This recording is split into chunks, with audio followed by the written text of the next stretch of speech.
হুন্না ইলাইকা, এই চারটি পাখি আপনি বসে আনেন, আপনার আয়ত্তে আনেন।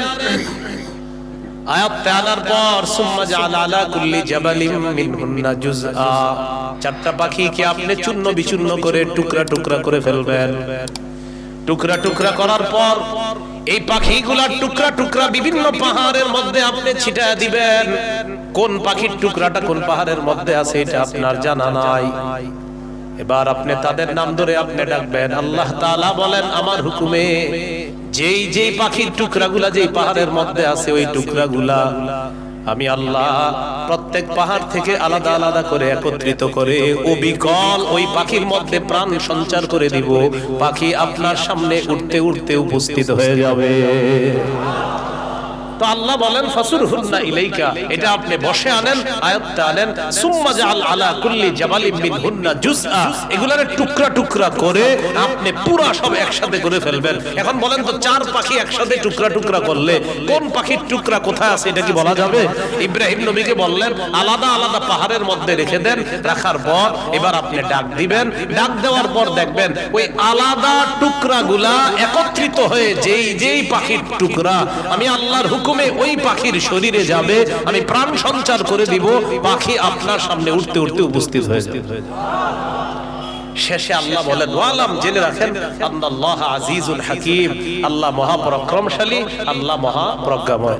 তিনটি বিষয়। এক নাম্বার বলেন আল্লাহর কাছে মনোনীত ধর্মের নাম কি? ইসলাম। ইসলামের দাওয়াত অন্যের সামনে দেওয়া যাবে কিনা? যাবে। ইসলাম গ্রহণে কাউকে কি জোর করা যাবে? আচ্ছা। দুই নম্বর, মৌলিকভাবে মানুষের দল কয়টা? দুইটা। একটা কার দল? আল্লাহর দল। আর একটা কার দল? শয়তান। ইমানদারের অভিভাবক কে? কাফেরদের অভিভাবক কে? শয়তান। তিন নম্বর, আমাদেরকে দুনিয়াতে জীবিত রাখছে কে? মৃত্যু দিবে কে? মৃত্যুর পর আবার জিন্দা করবেন কে? এই তিনটি বিষয় সূরা বাকারার 256 থেকে 260 নম্বর আয়াত পর্যন্ত আমরা জানলাম। আল্লাহ তাআলা আমাদের সকলকে আকীদা বিশুদ্ধ করে স্বচ্ছ করে আমরা যেন কবরে যেতে পারি আল্লাহ তৌফিক দান করেন। বলেন তো তাওহীদের কয় শর্ত? 4 শর্ত। এক নাম্বার, আল্লাহ ছাড়া কোনো ইলাহ নাই, এই বিশ্বাস নিয়ে মরা। দুই নাম্বার, আল্লাহ ছাড়া কোনো ইলাহ নাই, সন্দেহ করা যাবে না। তিন নম্বর, আল্লাহ ছাড়া কোনো ইলাহ নাই, এটা মুখে বলা, অন্তরে বিশ্বাস করা।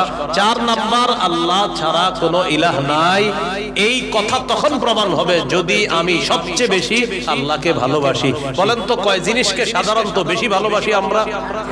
8 জিনিস। এই 8 জিনিস থেকেও কাকে বেশি ভালোবাসতে হবে? আল্লাহ তাআলা আমাদের সকলকে আজকের সূরা বাকারার 256 থেকে 60 নম্বর আয়াত পর্যন্ত মৌলিক মূল তিনটি কথা ছিল। এক নাম্বার, আল্লাহর কাছে মনোনীত ধর্ম ইসলাম, এটা গ্রহণ করতে হবে, বাকি গ্রহণ করার ক্ষেত্রে কাউকে জোর করা যাবে না। দুই নাম্বার, একটা শয়তানের দল, একটা আল্লাহর দল। আল্লাহর দলের অভিভাবক আল্লাহ, শয়তানের দলের অভিভাবক মানে যারা, তাদের অভিভাবক হলো শয়তান। তাগুত যারা ইহুদি খ্রিস্টান, তাদের অভিভাবক হলো শয়তান। তিন নাম্বার, আল্লাহ জীবিত রাখছে, আল্লাহ মৃত্যু দিবেন, আল্লাহ আবার জিন্দা করবেন। এই আকীদা বিশুদ্ধ স্বচ্ছ আকীদা নিয়ে যেন আমরা কবরে যেতে পারি আল্লাহ তাআলা তৌফিক দান করেন। সুবহানাল্লাহি ওয়া বিহামদিহি, সুবহানাকাল্লাহুম্মা ওয়া বিহামদিকা, আশহাদু আল্লা ইলাহা ইল্লা আনতা, আস্তাগফিরুকা ওয়া আতুবু ইলাইক। আমিন ওয়া আখিরু দাওয়ানা আলহামদুলিল্লাহি রাব্বিল আলামিন। আসসালামু আলাইকুম ওয়া রাহমাতুল্লাহ।